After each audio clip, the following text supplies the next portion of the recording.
जय हिंद दोस्तों, मैं फिर आज यूजुअल परिवार की तरफ से अपनी क्लास लेकर के चलिए दोस्तों शुरू करते हैं। आज का पहला ही क्वेश्चन वर्णिका चर्चा में है, ये क्या है। चलिए इससे पहले कि क्वेश्चन शुरू करें, सबसे पहले आप लोगों को मेरी तरफ से फिर नवरात्रों की शुभकामनाएं भाई। जो ये पर्व चल रहा है हिंदू धर्म के अनुसार 9 दिन का जो पर्व है 6 महीने में आता है, आप लोगों को मालूम ही है। तो चलिए शुरू करते हैं आज का पहला क्वेश्चन। वर्णिका क्या है? क्वेश्चन नंबर 1, वर्णिका क्या है जो कि चर्चा में है।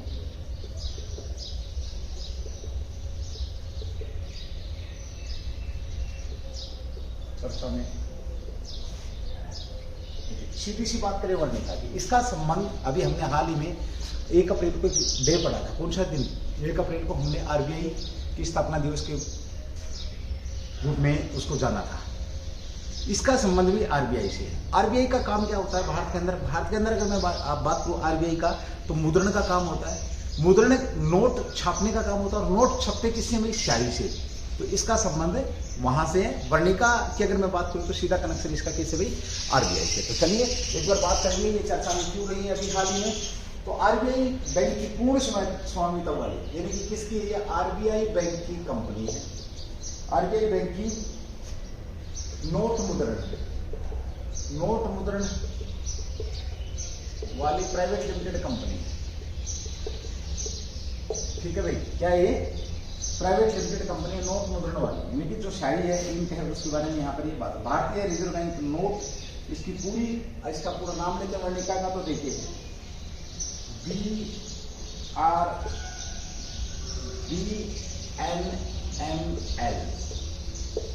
BRBNML पीओ रहेगा। इसको देखें, नोट करेंगे। भारतीय reserve bank note, reserve bank RBI note, reserve bank of India note, मुद्रण प्राइवेट लिमिटेड, मुद्रण प्राइवेट लिमिटेड,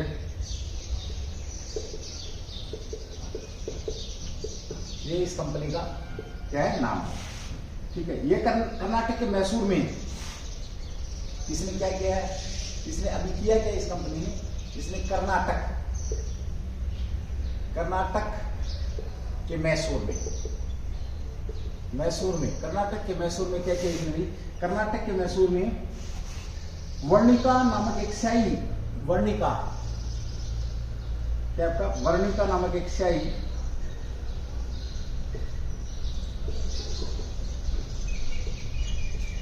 शाही बनाने की इकाई स्थापित है।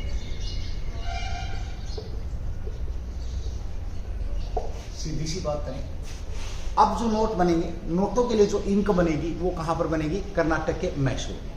और अभी हाल ही में इसकी स्थापना किसने करी है? जो भारतीय रिजर्व बैंक नोट मुद्रण प्राइवेट लिमिटेड कंपनी है, उसने एक इकाई लगाई वहां पर, अपना एक कह सकते प्लांट लगाया है, जो कि नोटों के लिए क्या करेगा? स्याही का काम करेगा। नोट बनाने के लिए जो स्याही बनेगी आपकी कहां पर बनेगी? ये आपके सामने। इस इकाई का आरबीआई गवर्नर शक्तिकांत दास ने, किसने भाई? आरबीआई के जो वर्तमान में गवर्नर कौन आते? शक्तिकांत जो दास साहब हैं, शक्तिकांत दास साहब ने उद्घाटन करके इसको क्या भारत सरकार को समर्पित किया है, कह सकते हैं आप। ठीक है भाई, ओके। नई शाही निर्माण इकाई की क्षमता कितनी रहेगी इसकी? तो 1500 मीट्रिक टन। कितनी शाही बनाएगी भाई? 1500 मीट्रिक टन शाही यहाँ पर बनेगी, जिनसे नोट बनेंगे। और ये उद्देश्य क्या है? उद्देश्य नोटों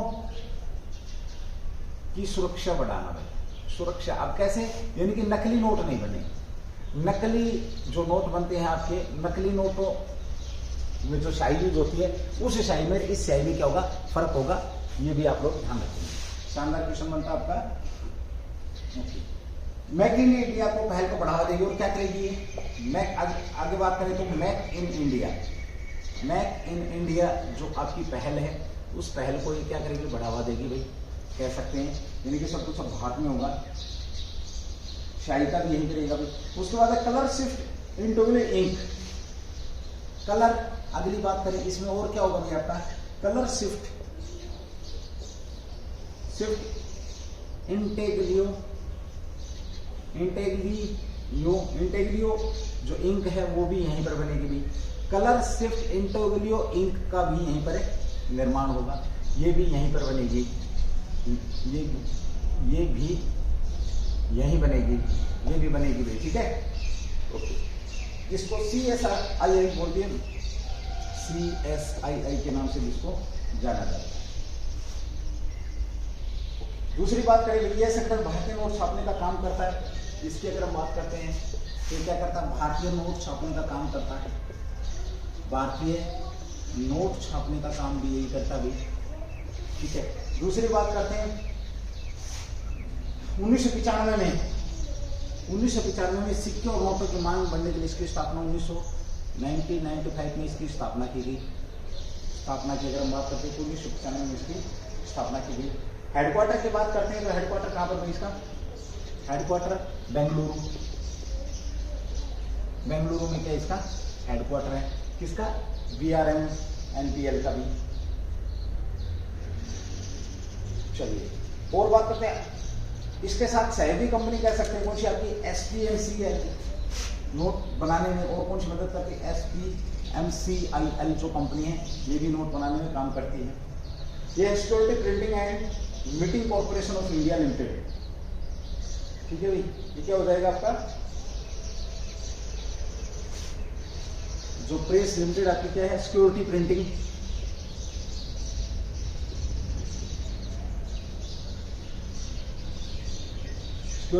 and limited and minting corporation of India, minting corporation of India limited, इन दोनों प्रेसों में लगभग कह सकते हो आप 16 अरब नोटों का उत्पादन किया जा रहा है। कितना भाई, 16 अरब नोटों का उत्पादन किया जा रहा है। शानदार क्वेश्चन भी आप लोगों का ध्यान रखेंगे। चलिए भाई एक बार बात करते हैं, देखिए वर्णिका चर्चा में है, वर्णिका चर्चा में क्यों है, तो मैंने बात करी कि वर्णिका चर्चा में इसलिए भाई ये एक स्याही की इकाई है, स्याही बनाएगी यहाँ पर स्थापित करी। इसमें RBI में मुदन प्राइवेट लिमिटेड कंपनी की बात करें, मुदन वाली प्राइवेट लिमिटेड कंपनी है, मतलब किसके स्वामित्व में काम कर, रिजर्व बैंक ऑफ इंडिया के लिए।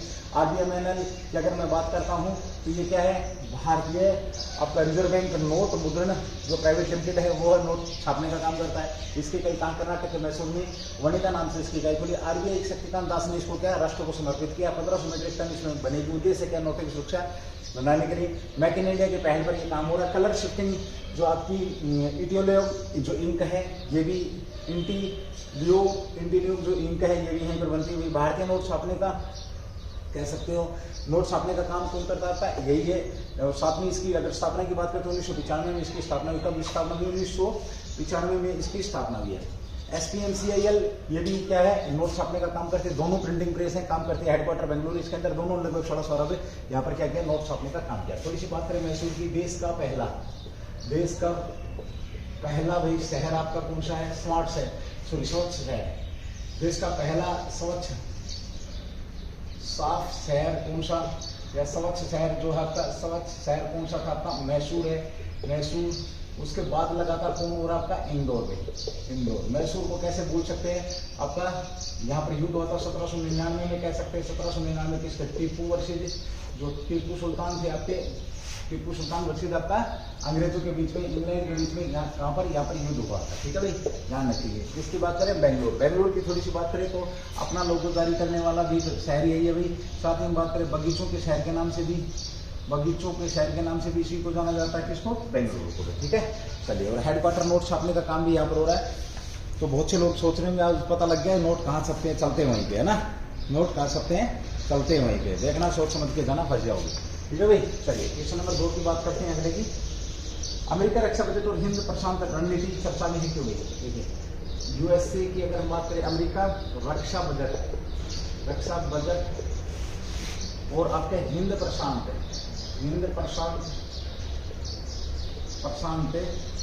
रणनीति जो बनाई है अमेरिका ने, रणनीति चर्चा में है क्यों भाई, चर्चा में है क्यों, सीधी सी बात है। चलिए, यहाँ पर अमेरिका की हिंद समर्थन करने के लिए प्रस्तावित कितने, जो बाइडेन, जो राष्ट्रपति कौन है, राष्ट्रपति की अगर हम बात करें तो जो बाइडेन साहब ने, आपको पता है जो बाइडेन ने इसके लिए कितने भी 1.8 बिलियन जो डॉलर हैं ये यहाँ पर घोषणा करिए देने के लिए राष्ट्रपति द्वारा चीन के व्यवहार को मुकाबला करने के लिए। और साथ में क्योंकि चीन के साथ क्या है, इसका 36 का आंकड़ा है, तो चीन से मुकाबला करने के लिए इसने 400 जो मिलियन डॉलर की घोषणा करी है, 400 मिलियन अतिरिक्त की बात करें चीन से करने के लिए अलग से इसने 400 मिलियन जो डॉलर है उसकी भी घोषणा करी रक्षा बजट में। ठीक है, ये दोनों किसकी भैया आपकी अगर हम बात करें तो जो दोनों घोषणाएं, जो अमेरिका का रक्षा बजट कितना 773 जो बिलियन है, बिलियन अमेरिकी डॉलर जो है, अमेरिकी डॉलर भाई उसकी रक्षा बजट के एक हिस्से के रूप में ये यूज किया जाएगा, जिसकी घोषणा 2023 के लिए की गई। कब के लिए भैया आपकी ये दोनों की अगर मैं बात करूं तो ये 2023 के लिए, 2023 के लिए इसकी घोषणा की गई है। ठीक है, चलिए भाई 1.8 बिलियन डॉलर की घोषणा खुला मुक्त व्यापार हिंद महासागर कह सकते हैं। ओके, इसमें एक चीज और भी करी गई भाई यूक्रेन के लिए इसने 682 बिलियन डॉलर की भी मदद करी है, बिलियन की भी डॉलर भी निर्धारित करें किसके लिए, यूक्रेन के लिए इसने निर्धारित किया, जो कि 219 डॉलर के वृद्धि के पीछे इसने जो किया था उसमें 219 जो आपका मिलियन डॉलर है, मिलियन डॉलर के वृद्धि करी है, यानी कि पहले कितने थे 400 के करीब कुछ थे। ठीक है, चलिए अगली बात करते हैं, सीधी बात करें, मतलब ये कि अमेरिका ने अभी जो रक्षा बजट पेश किया है, अमेरिका ने रक्षा बजट में हिंद महासागर पर शांति नीति के लिए 1.8 बिलियन डॉलर, साथ में 400 मिलियन की बात करते हैं तो वो भी 773 बिलियन डॉलर का हिस्सा है। टोटल जो बजट आपका 2023 के लिए 773 बिलियन डॉलर है, जो बाइडेन ने इसकी घोषणा कर दी। यूक्रेन के लिए भी इन्होंने 682 मिलियन डॉलर यहाँ पर रखे हैं, 219 मिलियन डॉलर के इसके अंदर क्या की वृद्धि की है।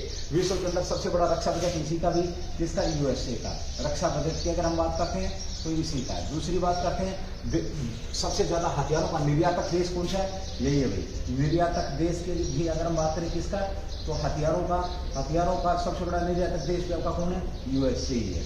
ठीक है, यूएसए की थोड़ी सी बात करते हैं। यूएसए की राजधानी क्या, वाशिंगटन डीसी है भाई, वाशिंगटन डीसी क्या यूएसए की राजधानी है, क्योंकि नदी के किनारे आती है, पोटामेक नदी के किनारे है। साथ ही हम बात करते हैं किसके नाम पर ये राष्ट्रपति थे, अमेरिका के राष्ट्रपति के नाम पर ये रखी गई है। साथ ही हम यहाँ पर बात करते हैं जो उपराष्ट्रपति, तो कमला जो हैरिस हैं उपराष्ट्रपति हैं भाई। ठीक है, कमला हैरिस उपराष्ट्रपति कहाँ की है, भारतीय मूल की हैं। सबसे पहली महिला जो यूएसए के अंदर उपराष्ट्रपति बनी महिला पहली, तो ये भी कमला हैरिस है। भारतीय मूल के प्रथम तो ये भी कमला हैरिस है। और सबसे कम समय तक कार्यवाहक राष्ट्रपति अमेरिका का, तो ये भी यही है। अमेरिका की बात करें तो अमेरिका के राष्ट्रपति की जब बात हो रही है तो कितने वर्ष का कार्यकाल, 4 वर्ष का कार्यकाल अमेरिका के राष्ट्रपति का होता है।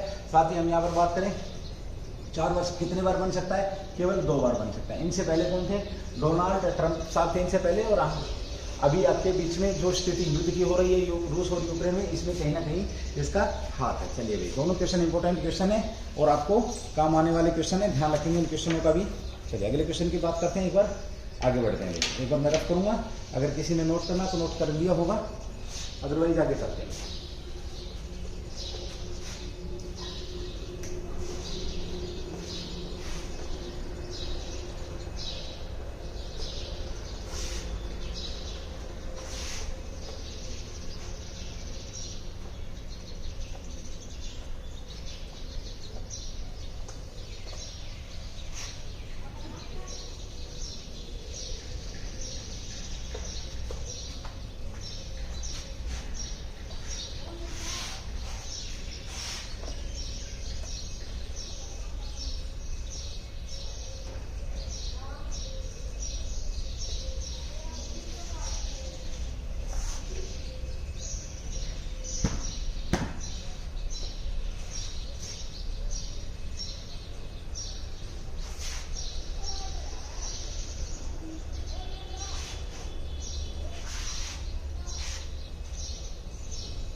चलिए, अभी हाल ही में भारत ने एक आर्थिक समझौता किया है। किस देश के साथ आर्थिक सहयोग और व्यापार समझौते की बात करिए। चलिए,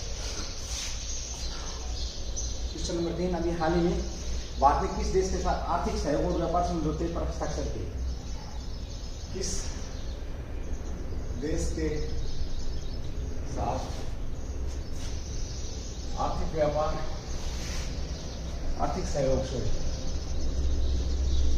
सहयोग और व्यापार समझौता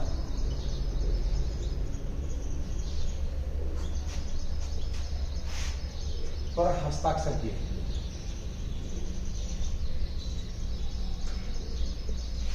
चलिए, किस देश के साथ आर्थिक सहयोग और व्यापार समझौते पर हस्ताक्षर किए हैं? बड़ा शानदार क्वेश्चन आप लोगों का यहाँ पर बनने वाला है। चलिए, इसकी बात करते हैं सीधी सी। तो आंसर लेते पहले ऑस्ट्रेलिया में। किसके साथ किया है? ऑस्ट्रेलिया के साथ ये हस्ताक्षर किए हैं। ठीक है, चलिए, आर्थिक सहयोग समझौते पर इंडिया ऑस्ट्रेलिया ECTA पर हस्ताक्षर हुआ। अभी आर्थिक सहयोग क्या कह सकते हैं हम इसको? इंडिया ऑस्ट्रेलिया ECTA पर सिग्नेचर हुए हैं, ध्यान रखेंगे भाई। ठीक है, इसमें क्या रहेगा भाई? ऑस्ट्रेलिया को भारत के 96% निर्यात के लिए ड्यूटी एक्सेस प्रदान करना चाहता है ऑस्ट्रेलिया। इसमें क्या है? यह ऑस्ट्रेलिया को भारत के कितने भी? भारत के 96% ऑस्ट्रेलिया के लिए ड्यूटी एक्सेस प्रदान करना चाहता है। ड्यूटी एक्सेस प्रदान करना चाहता है, ध्यान रखेंगे। ठीक है, चलिए, इसके अंदर क्या होगा भाई? निर्यात में इंजीनियरिंग सामान होगा, रत्न होंगे, आभूषण होंगे। रत्न आभूषण भी कह सकते हो आप। इसमें कपड़ा परिधान ये सारा का सारा बात से चमड़ा शामिल है, जो इसमें क्या किया जाएगा? निर्यात की जाए। और उद्देश्य लक्ष्य क्या रखा है इसके अंदर? लक्ष्य भी रखा है इन्होंने भाई 5 वर्षों में। कितने वर्षों में? 5 वर्षों में 45 से 50 बिलियन, 50 जो बिलियन है, $बिलियन तक का बढ़ावा देने और भारत 10 लाख से अधिक रोजगार पैदा होने की उम्मीद है। कितना $बिलियन बढ़ावा दिया जाएगा इससे 5 वर्षों में? तो आपका 45 से 50 $बिलियन जो आपका क्या व्यापार को बढ़ावा दिया जाएगा। साथ ही 10 वर्षों में साथ ही कह सकते हैं 5 वर्षों में, 5 वर्षों में 10 लाख, 5 वर्षों में 10 लाख भारत में रोजगार बढ़ने की संभावना है। भारत में क्या है? रोजगार बढ़ने की संभावना। ये भी आप लोगों के लिए शानदार क्वेश्चन है। ऑस्ट्रेलिया की बात करें तो ऑस्ट्रेलिया में अगर हम बात करते हैं ऑस्ट्रेलिया की क्रिकेट टीम को, तो आप लोगों ने सुना होगा, कंगारूओं के नाम से इनको जाना जाता है। फेमस क्रिकेट टीम है इनकी। साथ ही हम यहाँ पर बात करते हैं ऑस्ट्रेलिया के अंदर 10,000 ऊँटों को 2020 में मारने की क्या दी थी? परमिशन दी थी। कारण क्या था? ऑस्ट्रेलिया के अंदर पानी की कमी के चलते हुए। ठीक है, जब ऊँटों का जिक्र आया है तो ऊँटों की अगर हम बात करें ऊँटों की, तो भारत में ऊँट अनुसंधान केंद्र कहाँ पर? आपका बीकानेर है। राष्ट्रीय ऊँट अनुसंधान केंद्र बीकानेर के अंदर है भाई। ऊँटों की अगर यहाँ पर हमने बात करी तो एक क्वेश्चन यहाँ पे शानदार बनता है, ऊँटों के द्वारा कौन सा युद्ध अभ्यास में हिस्सा लिया जाता है? तो ऑपरेशन जो सर्द हवा और ऑपरेशन गर्म हवा, सर्द हवा और ऑपरेशन गर्म हवा दोनों करता कौन आपका? ये तो BSF बॉर्डर सिक्योरिटी फोर्स के द्वारा ये किए जाते हैं। कहाँ पर किए जाते हैं भैया? आपके तो राजस्थान के अंदर किए जाते हैं। और इनमें ऊँटों की बहुत भागीदारी होती है। इनमें क्या होता है? BSF द्वारा किए जाते हैं और ऊँटों का अहम रोल होता है, ध्यान रखेंगे। इसमें ऊँटों की बड़ी भागीदारी होती है, तो ये भी आप लोग ध्यान रखेंगे। अभी हाल ही में चर्चा मेरा तो हमने किसके साथ भी? ऑस्ट्रेलिया के साथ अपने व्यापार को बढ़ावा दिया। भारत की विदेश नीति बड़ी दमदार नीति बनती आ रही है भाई। लोग बड़ी तारीफ कर रहे हैं, दुश्मन देश तक के भी लोग भारत की विदेश नीति की तारीफ कर रहे हैं। तो जो ये सहयोग होते हैं, यहाँ के अंतर्राष्ट्रीय समझौते होते हैं, ये सारी विदेश नीति का ही एक हिस्सा होता है। किसका? विदेश नीति का ही हिस्सा होता है। यहाँ एक नीति शब्द आया तो ध्यान रखना, नीति से मुझे याद आ गया नीति आयोग। नीति आयोग की अगर मैं बात करूं तो सबसे पहले ये इसका पहले किसके स्थान पर काम कर रही है? योजना आयोग के स्थान पर काम कर रही है। ठीक है, साथ ही हम बात करते हैं योजना इसे प्रकार का थिंक टैंक के नाम से, थिंक टैंक के नाम से इसको जाना जाता है, थिंक टैंक के नाम से जाना जाता है। ये भी अच्छा क्वेश्चन है, यानी कि सोचने का काम करता कौन करता है। और अध्यक्ष की बात करें, यही करता अध्यक्ष की बात करें तो कौन है, कैदेन पीएम साहब। जो भी पीएम रहेगा वो क्या रहेगा, अध्यक्ष। 2015 में इसका नाम चेंज करके क्या कर दिया, नीति आयोग कर दिया। ठीक है, यहाँ हमने ऊँटों की भी बात करी, ऑस्ट्रेलिया की बात करी, राजधानी क्या है। ये क्वेश्चन तुम्हारे लिए भाई बड़ा सिंपल सा क्वेश्चन छोड़ दिया है, ऑस्ट्रेलिया की राजधानी क्या है। चलिए, और अभी हाल ही में हमारे साथ इसमें क्या समझौता किया है आपके बीच में। क्वेश्चन नंबर 4 में, क्वेश्चन नंबर 4 की बात करते हैं। किस देश ने आर्थिक संकट के विरोध के बीच सार्वजनिक आपातकाल की घोषणा की है। हाल ही में किस देश ने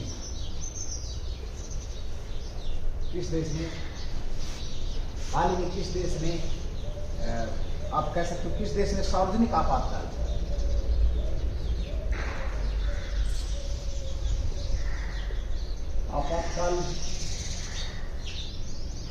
की घोषणा करी,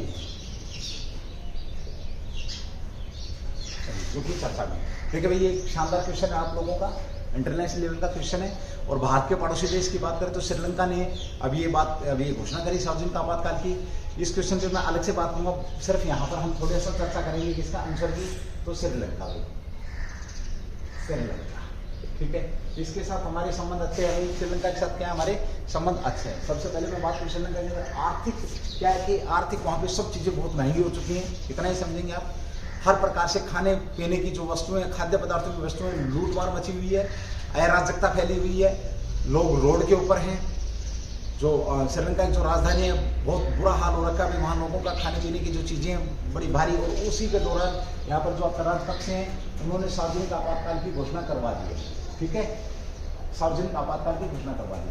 अब मैं यहाँ पर बात करूँ श्रीलंका की, तो श्रीलंका की अगर हम थोड़ी सी बात करते हैं श्रीलंका की, तो कौन सी द्वीप पर, सिंगली द्वीप पर भाई, सिंगली द्वीप पर स्थित है। यहाँ भारत और इस बीच में पाक जल संधि की बात करें तो ये भी भारत और श्रीलंका के बीच में हुई। पाक जल संधि की अगर हम बात करते हैं तो ये भी भारत और श्रीलंका के बीच में। साथ ही हम यहाँ पर बात करते हैं भारत में आपातकाल की अगर हम बात करते हैं, भारत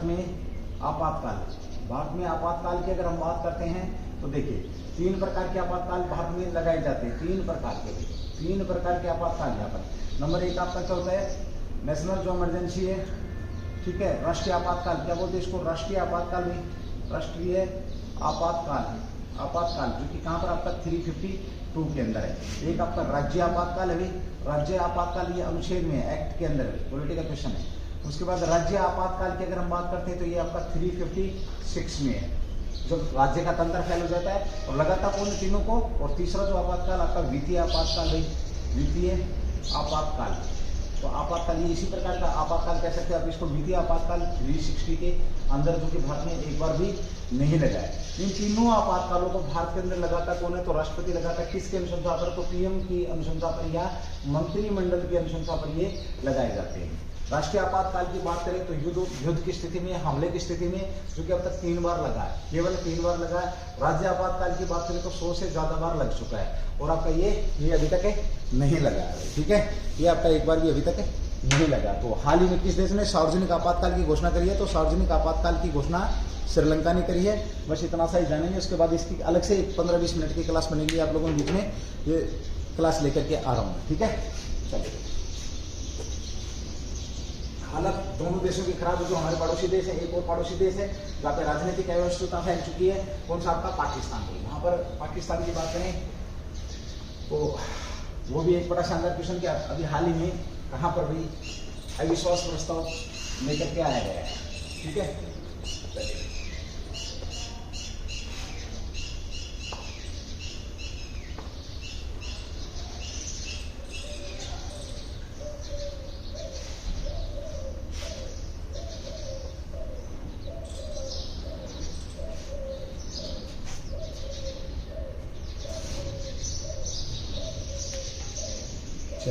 क्वेश्चन नंबर 5, भारत के किस पड़ोसी देश में अब अविश्वास प्रस्ताव लाया गया। भारत के किस पड़ोसी या पड़ोसी देश की लोकसभा में अविश्वास प्रस्ताव लाया गया। सबसे पहले बात करते हैं, देखिए कहां पर पड़ोसी देश की बात करें तो कौन सा? पाकिस्तान। पाकिस्तान की जो लोकसभा है, कह सकते हो आप, लोकसभा में अविश्वास प्रस्ताव लाया गया। प्रधानमंत्री कौन है? इमरान खान। इमरान खान साहब के खिलाफ, इमरान जो खान है, इनके खिलाफ क्या लाया गया? अविश्वास प्रस्ताव पारित किया गया। 1 ईयर, ठीक है, अविश्वास प्रस्ताव लाया गया, ध्यान रखेंगे। लेकिन ये बाल बाल बच गए, ये बाल बाल बच गए। डिप्टी स्पीकर ने इस विश्वास प्रस्ताव को क्या कर दिया? खारिज कर दिया, कह सकते हैं। अब सबसे पहले बात करते हैं अविश्वास। लोकसभा को यदि समय से पहले अगर हम भंग करवाते हैं, समय से पहले अगर हम भंग करते हैं, पाकिस्तान की लोकसभा में 342 सीटें हैं, ध्यान रखेंगे, 342 सीटें। तो यहाँ पर जो आंकड़ा चाहिए था वो कितना चाहिए था? 2 इसको कह सकते हो आप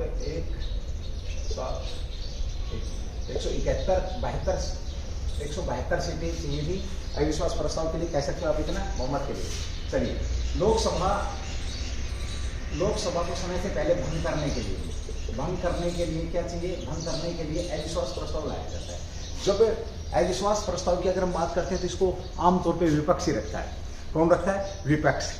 अविश्वास का मतलब ये होता है, कि हमें सरकार में विश्वास नहीं है और सरकार के जो लोग हैं वो हमारे साथ हैं, जो सरकार के जो मंत्री लोग हैं वो भी हमारे साथ हैं। और इस प्रस्ताव को अगर पारित हो जाता है ये प्रस्ताव, तो लोकसभा उस में क्या हो जाती है? आपकी भंग हो जाती है, बहुमत अगर इसको मिल जाता है। तो यहाँ पर इमरान खान के खिलाफ लाया गया, लेकिन ये प्रस्ताव रखा नहीं गया, इसको इलीगल घोषित कर दिया गया, ठीक है। अब बात आती है अविश्वास जो प्रस्ताव है,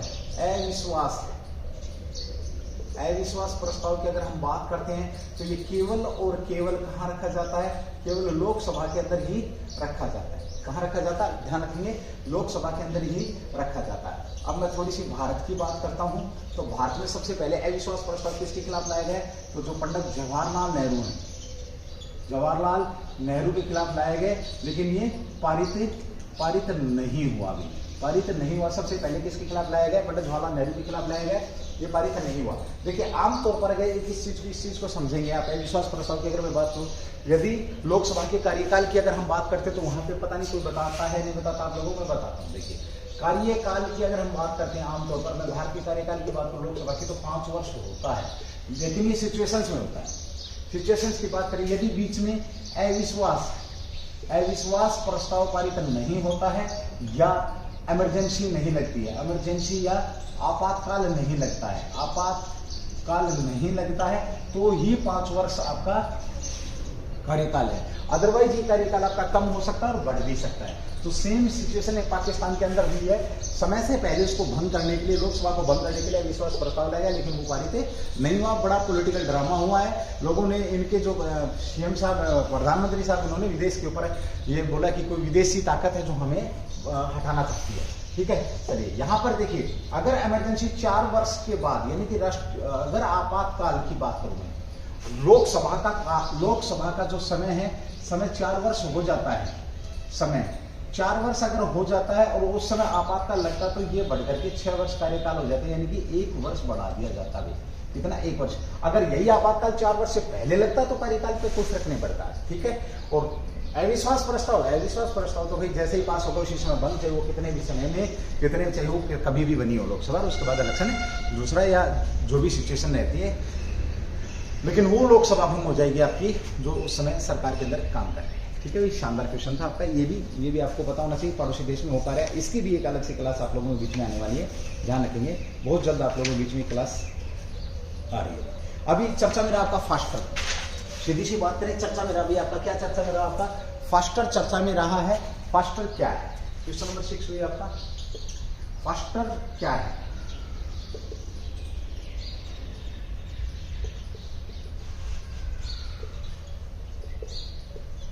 फास्टर क्या है जो कि चर्चा में रहा? Fast and secure transmission of electric reports, इसकी बात करें। देखिए, क्या है आपका ये fast first and secured transmission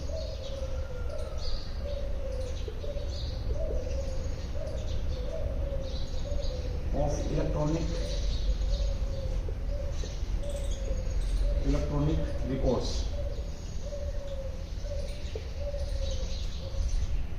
ये फास्टर सबसे पहले तो है क्या, इसकी मैंने फुल फॉर्म आप लोगों के बीच में रख दी, ध्यान रखेंगे। देखिए फास्टर की अगर हम बात करते हैं तो फास्टर है क्या, ये आपका एक सरकारी पोर्टल है, क्या आप इसको पोर्टल है, आपका ये पोर्टल है जिसको किसने शुरू किया अभी हाल ही में। देखिए अब ये आपका सरकारी पोर्टल है, सॉफ्टवेयर है, सॉफ्टवेयर है, आप इसको जैसे भी समझें, सॉफ्टवेयर है आपका भाई।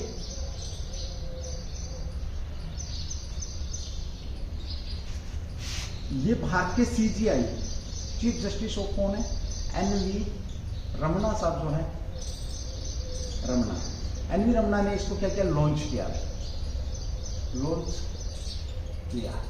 अब सीधा क्वेश्चन यहां पे ये आएगा कि फास्टर का संबंध इनमें से किससे है, फास्टर का संबंध इनमें से किससे, तो ऑप्शन में आपको मिल जाएगा न्यायपालिका, विधायिका, जो भी आप जैसे भी समझे क्वेश्चन आपके बीच में आ जाएगा। तो फास्टर की बात करें, इसको किसने, तो सुप्रीम कोर्ट की जो जज हैं इन्होंने इसको लॉन्च किया है। लॉन्च की क्यों किया, उद्देश्य की अगर हम बात करें, उद्देश्य सूचनाओं को सिक्योरिटी के साथ जल्द से जल्द क्या करें, पहुंचाना, एक जगह से एक स्थान से दूसरे स्थान पर पहुंचाना भी, ठीक है। इसका मतलब क्या हुआ, देखिए आमतौर पर जैसे फॉर एग्जाम्पल किसी कोर्ट ने क्या बोल दिया कि भाई इस बंदे को जमानत दे दो, खास तौर पे इस चीज के लिए ये किया गया, जमानत दे दो या इसको रिहा कर दो। अब ये जब तक हार्ड कॉपी के अंदर, जब तक ये हार्ड कॉपी कहां पर नहीं पहुंचती है, जेलर के पास नहीं पहुंचती है, तो जेलर साहब उसको क्या नहीं करते हैं, रिहा नहीं करते हैं, या उसको छोड़ते नहीं है, या उस पर एक्शन नहीं होता है। आप फोन पे बोलोगे नहीं मानेंगे, उन्हें चाहिए हार्ड कॉपी। अब ऐसे कई बार केस हुए हैं कि जैसे शाम के टाइम फैसला आया और बंदे को रात गुजारनी पड़ गई, क्योंकि वो जो कॉपी है वहां तक पहुंच नहीं पाई जेलर तक, और वो रात को जेल के अंदर रहना पड़ा उसे। इस चीज को ध्यान में रखते हुए एक्ट 21 आप कह सकते हो, इस चीज को ध्यान में रखते हुए सॉफ्टवेयर के माध्यम से क्या होगा, जो आंकड़े हैं या जो रिपोर्ट है, इस सॉफ्टवेयर के माध्यम से जल्दी पहुंच जाएंगे, जल्दी उस वहां तक पहुंच जाएंगे जहां पर पहुंचनी चाहिए, ठीक है। ओके, उच्च न्यायालय स्तर पर इसमें 73 नोडल अधिकारियों को नामित किया गया है, कह सकते हैं। इसमें सुरक्षित 5वीं ईमेल आईडी भी स्थापित की गई इसमें सॉफ्टवेयर के लिए, ठीक है। एक ईमेल आईडी भी यहाँ पर स्थापित की गई है, ये आप लोग ध्यान रखेंगे। तो अनुच्छेद 21 कह सकते हो आप, अनुच्छेद 21 था भाई आपका, 21 का उल्लंघन ना हो, इसके लिए ये कार्य यहाँ पर किया गया। ये सॉफ्टवेयर जो आपका है, सॉफ्टवेयर यहाँ पर आपका लॉन्च किया गया, जो फास्टर, यानी कि देसी भाषा में बात करें भाई, कोर्ट के फैसलों को जल्द से जल्द एक स्थान से दूसरे स्थान पर सिक्योरिटी के तरीके से एक आपकी सॉफ्ट कॉपी के रूप में पहुंचाना इस फास्टर का काम है। इसका लॉन्च किसने किया, जो चीफ जस्टिस जो आपके एनवी रमना साहब ने इसने इसको लॉन्च किया है। इसके लिए 73 नोडल अधिकारी जो हाई कोर्ट के हैं उन्हें भी नियुक्त किया है। अब यहाँ पर जब हाई कोर्ट की बात आ रही है, सुप्रीम कोर्ट की बात आ रही है, तो सबसे पहले बात करते हैं सुप्रीम कोर्ट। भारत में पहला कोर्ट कब स्थापित किया गया, तो भारत में पहला कोर्ट आपका कहाँ पर, कलकत्ता के अंदर स्थापित किया गया था, कलकत्ता। सुप्रीम कोर्ट की अगर बात करते हैं कहाँ पर, कलकत्ता, हालांकि था नहीं में, ठीक है। और इसके पहले जज कौन से थे, ये 1773 एक्ट के तहत 1774 में स्थापित किया गया था। इसके एलिजाबेथ इम्पे, लॉर्ड इम्पे क्या थे, इसके लॉर्ड इम्पे इम्पे जज थे। भारत के अंदर किस प्रकार की अगर मैं बात करूं तो एकीकृत न्यायिक व्यवस्था यहाँ पर स्थापित है। विधान में फेडरल जो कोर्ट की व्यवस्था कब की गई थी, तो 1935 में भाई फेडरल कोर्ट की अगर मैं चीफ जस्टिस की बात करूं तो वो कौन थे, तो मोरिस जेवियर थे आपके, मोरिस जेवियर क्या थे, फेडरल जो संघ व्यवस्था यहाँ पर हमने सुनते थे, न्यायिक संघ व्यवस्था, तो उसके कौन थे आपके, मोरिस जेवियर थे। 1774 में 73 रेगुलेटिंग एक्ट के तहत लॉर्ड इम्पे को कलकत्ता के अंदर, हालांकि ये सुप्रीम कोर्ट नहीं था, क्यों नहीं था सुप्रीम कोर्ट, देखिए सुप्रीम कोर्ट में हम क्या बोलते हैं, सुप्रीम कोर्ट के बाद उसकी अपील कहीं पर नहीं होती है। केवल सुप्रीम कोर्ट को एक अधिकार दे रखा, क्या न्यायिक पुनर्अवलोकन का अधिकार। यहाँ एक क्वेश्चन पूछा गया था दोस्तों, ये पूछा गया था क्या हाईकोर्ट के पास न्यायिक पुनर्अवलोकन का अधिकार है? नहीं है। केवल और केवल न्यायिक पुनर्अवलोकन का अधिकार किसके पास? आपका सुप्रीम कोर्ट के पास है। इसका मतलब ये होता है कि अपने द्वारा दिए गए फैसले को दोबारा से देखना, उसी को सेम रखना या उसमें बदलाव करने की जो ताकत है वो किसके पास? आपकी सुप्रीम कोर्ट के पास है। अब इसकी अगर हम अपील करते हैं तो कहां पर? प्रीवी काउंसिल लंदन के अंदर हम इसकी अपील कर सकते, तो फिर कैसे सुप्रीम कोर्ट हुआ भाई? ठीक है, आज जैसे सुप्रीम कोर्ट उसके बाद हम कहीं अपील नहीं कर सकते, कहां कर सकते हैं? वहीं सुप्रीम कोर्ट में तो अलग से आप स्पेशल पिटीशन दायर कर सकते हो। ठीक है, माफीनामा हम राष्ट्रपति के लिए लिख सकते हैं, राष्ट्रपति साहब से माफी मांग सकते हैं अगर वो डेथ से संबंधित मामला है तो। ठीक है, लेकिन इसकी अपील हम किसी दूसरे कोर्ट में नहीं कर सकते हैं। तो ये भी आप लोगों का शानदार क्वेश्चन यहाँ पर बनेगा। चलिए वही पर रफ कर रहा हूँ, उसके बाद हम आगे तो फास्टर का बड़ा महत्व हो जाएगा। और एक बड़ी अच्छी पहल रमना साहब की यहाँ पर हुई है, बहुत बढ़िया शानदार क्वेश्चन आप लोगों का ये भी है जो कि आगे चल करके आप लोगों को पूछा जाएगा, पूछ सकते हैं आपसे। ठीक है, यहाँ एक क्वेश्चन छोड़ रहा हूँ कि रमना साहब कौन से नंबर की CGI है। ठीक, और अब तक हाँ यहाँ मैं एक बात और बताना चाहूंगा कि अब तक सुप्रीम कोर्ट के अंदर कोई भी महिला जज CGI नहीं बनी है, कोई भी महिला जज CGI नहीं बनी है। केवल अगर मैं बात करूं आम अभी फिलहाल की तो 4 महिलाएं जज हैं आपकी वहां पर। फातिमा बीबी पहली जज थी सुप्रीम कोर्ट के अंदर। कौन थी? क्वेश्चन चलो तुम्हारे लिए छोड़ देता हूँ। फातिमा बीबी, हाँ फातिमा बीबी क्या थी? पहली जज थी सुप्रीम कोर्ट के अंदर। ठीक है, चलिए अब तक कोई CGI नहीं बनी है, महिला CGI नहीं बनी है, ध्यान रखेंगे।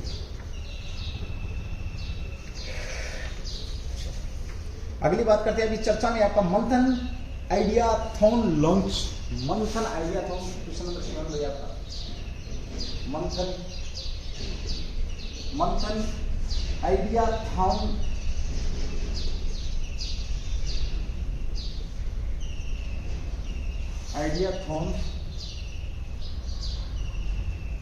चर्चा में है। मंथन आइडियाथॉन चर्चा में है, ये क्या है? देखिए मंथन बोलते हैं यानी कि चिंतन मंथन यानी कि राय। एक यहाँ पर एक प्रतियोगिता टाइप में रखी गई है, किसकी तरफ से? सेबी की जो अध्यक्ष हैं, पहली महिला अध्यक्ष, सेबी की पहली जो महिला अध्यक्ष है, उन्होंने आइडियाज मांगे हैं, मंथन मांगा, लोगों से सोच विचार मांगा और उस पर प्राइज भी रखा है कि हम किस प्रकार से इसको डेवलप कर सकते हैं, किस प्रकार से नए आइडिया हमारे तक पहुंचे, ताकि हम इसमें जो सेबी जो आपकी है प्रतिभूति जो रक्षा करती है आपकी शेयर मार्केट में, हम किस प्रकार से अपने आप को नया कुछ करके उस मार्केट को डेवलप कर सकते हैं। सीधी सी बात करूँ यहाँ पर। तो चलिए मंथन की बात करें तो इसका संबंध अगर पूछे तो किससे? भाई सेबी से है। सेबी में नवाचार कुछ नई थॉट, भाई नया सोच, नई सोच कह सकते हो आप, कुछ नया करना भाई, है ना, ये इसका संबंध है। सेबी के अध्यक्ष कौन है? माधवी पुरी। भाई वर्तमान में अध्यक्ष की बात करें, पहली महिला अध्यक्ष की कौन? आपकी माधवी जो पुरी है, माधवी पुरी ने इसे लॉन्च किया है। पुरी ने माधवी पुरी बुच, पुरी जो बुच है इन्होंने इसको लॉन्च किया है, आइडियाथॉन लॉन्च किया है। इसका वर्तमान में क्या? प्रतिभूति बाजार क्षेत्र में विकास उद्देश्य की अगर हम बात करें, उद्देश्य तो प्रतिभूति यानी कि शेयर मार्केट है जो आपका प्रतिभूति जो बाजार है, प्रतिभूति बाजार में प्रौद्योगिकी के विकास, प्रौद्योगिकी के विकास से संबंध है। यानी कि विकास कैसे करें, मैंने अभी आपको थोड़ी देर पहले भी बताया। ठीक है, प्रति व्यक्ति को न्यूनतम लागत पर अनुकूल समाधान मिल सके, यानी कि हर व्यक्ति कम पैसा लगा करके और अच्छा कमाए, ऐसा विचार लेना चाहती हैं ये मैडम। और एक बहुत अच्छी थॉट इन मैडम की है कि ये आम आदमी तक इस चीज को पहुंचाना चाह रही है। यानी कि शेयर मार्केट की अगर मैं बात करूं तो बहुत कम प्रतिशत, अगर प्रतिशत की बात करेंगे तो बहुत कम प्रतिशत आता है शेयर मार्केट का। ठीक है, ध्यान रखेंगे। चलिए आगे बात करते हैं और क्या है इसके अंदर। भाई 6 सप्ताह की अवधि के लिए भाई ये मंचन आपका क्या है? 6 सप्ताह तक चलेगा, 6 सप्ताह तक चलने वाला है भाई, चलने वाला है लॉन्च का जो 6 सप्ताह तक चलेगा। इसका आयोजन सेबी द्वारा कौन कौन सहयोग, किसके सहयोग से? सहयोगी तो सेबी तो कर ही रही है, सेबी ठीक है भाई, सेबी तो कर ही रही है, इसमें कौन कौन हो जाएंगे आपके, NSE नेशनल स्टॉक एक्सचेंज है आपका, BSE बॉम्बे स्टॉक एक्सचेंज है आपका, ठीक है, CDSL है, ये भी सहयोग कर रहा है भाई, NSDL है, ये भी सहयोग कर रहा है आपका, CAMS है, ये भी सहयोग कर रहा है, MCX और लिंक टाइम के सहयोग से, और कौन आपका MCX भी सहयोग कर रहा है, साथ में लिंक इन टाइम के सहयोग से ये हो रहा है, सहयोग से ये लॉन्च हुआ। किस किस के सहयोग से, तो सेबी तो इसको कर ही रही है, और सेबी के साथ आपका नेशनल स्टॉक एक्सचेंज भी है, बॉम्बे स्टॉक एक्सचेंज भी है, CDSL है, NSDSL है, CMX लिंक इन जो टाइम है, ये सारे के सारे इसके साथ सहयोग कर रहे हैं। इसमें 30 मार्च से 14 मई तक क्या भाई ये किसके साथ घूमेगा, प्रतिभूति बाजार के इर्द गिर्द घूमेगा, सारी की सारी बात मैं आपको शेयर मार्केट के घूमेगा। 30 मार्च से अभी आपके क्या है ऑप्शन खुलने हैं, 30 मार्च से 14 मई तक जो इच्छुक लोग हैं वो इस पर रजिस्ट्रेशन करा सकते हैं। इच्छुक लोग जो क्या है रजिस्ट्रेशन की अगर हम बात करें, आप रजिस्ट्रेशन करिए, रजिस्टर्ड हुई और अपने विचार भेजिए हुए, ठीक है। आइडियाथॉन के लिए वेबसाइट आपकी पंजीकरण कर सकते हैं। 10 विजेताओं को कितने, 10 विजेताओं को यानी कि आइडिया के लिए 10 विजेता होंगे, विजेताओं की संख्या 10 होगी और 5 लाख रुपए इनको दिए जाएंगे। ये 5 लाख रुपए कह सकते हैं, 5 लाख रुपए इनको प्राइज में दिए जाएंगे, ठीक है। फिनटेक सेवाओं को सस्ता बना करके कह सकते हो आप, एक किस्म से ये भी कह सकते हो, इस ज्ञान को क्या करना, साझा करना, ये भी कह सकते हो। अब बात आती है थोड़ी सी सेबी की, तो सेबी का जो काम है वो क्या है, तो जो शेयर मार्केट है भाई, शेयर मार्केट को देखना इसका काम है, ठीक है। या कह सकते हैं शेयर मार्केट में जो बाजार है, शेयर मार्केट का बाजार है, उस पर काम करती है। हेडक्वार्टर की बात करें तो कहाँ पर आपका, मुंबई के अंदर है। कहाँ पर आपका हेडक्वार्टर, मुंबई के अंदर है, ठीक है। सेबी की पहली महिला अध्यक्ष आपके बीच में बनी है। मंथन आइडियाथॉन लॉन्च किया है, तो किसने किया, माधवी जो पूरी बूच है इन्होंने अभी लॉन्च किया है, और साथ में किसके सहयोग से, तो ये सारी चीजें आपके बीच में शानदार क्वेश्चन आ गया आपका। चलिए एक क्वेश्चन और करेंगे, उसके बाद हम आगे बढ़ेंगे, ठीक है। वरुण नौसेना अभ्यास आपका स्टार्ट हुआ है। वरुण नौसेना अभ्यास किस किस के बीच में हुआ, क्वेश्चन नंबर 8 में आज का वरुण नौसेना अभ्यास।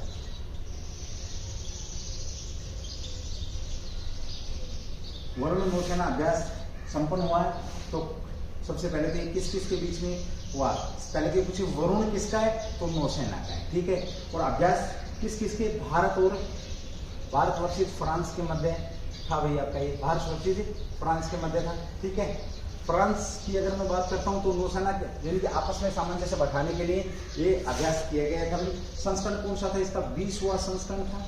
स्टार्ट कब हुआ था, 1993 में ये स्टार्ट हुआ था, ध्यान रखेंगे 30 मार्च से और 3 मार्च तक ये आपका हुआ था 2022 में, ठीक है। इसमें कौन कौन जहाज ले रहे, कौन कौन हिस्सा ले रहे, पनडुब्बी हैं, जहाज हैं, आपकी बोट है, वो सारी इसके अंदर क्या ले रही है, हिस्सा ले रही है।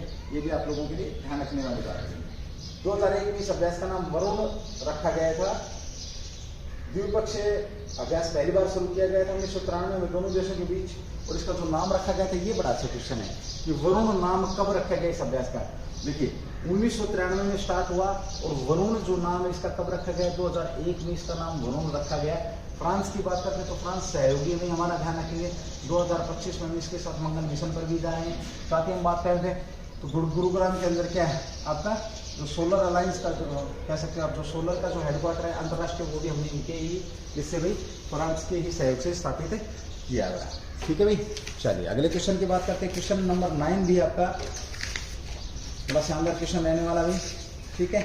चलिए अभी चर्चा में रहा भाई आपका साजिबू नोगमा पनबा किस राज्य का त्योहार है। ज्यादा बात नहीं करेंगे। क्वेश्चन नंबर 9 भी आपका कौन सा भी आपका, साजिबू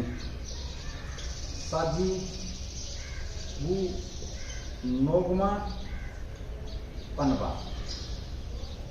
साजिबू नोगमा पनबा किस राज्य का त्योहार है। मोस्ट इंपोर्टेंट क्वेश्चन रहेगा भाई। त्योहार की बात करें तो मणिपुर भाई, मणिपुर के अंदर ये त्योहार मनाया जाता है, ध्यान रखेंगे। पनबा मणिपुर के अंदर। और चंद्र वर्ष का जब स्टार्ट होता है तो चंद्र नव वर्ष पर ये आपका मनाया जाता है। ये भी आप लोगों के लिए शानदार क्वेश्चन रहने वाला है। इसको मिटेई चिरोव या साजिबी चिरोव के नाम से भी जाना जाता है। जैसे दूसरा नाम क्या है इसका इस त्योहार का, तो दूसरा नाम है इसका भाई मितेई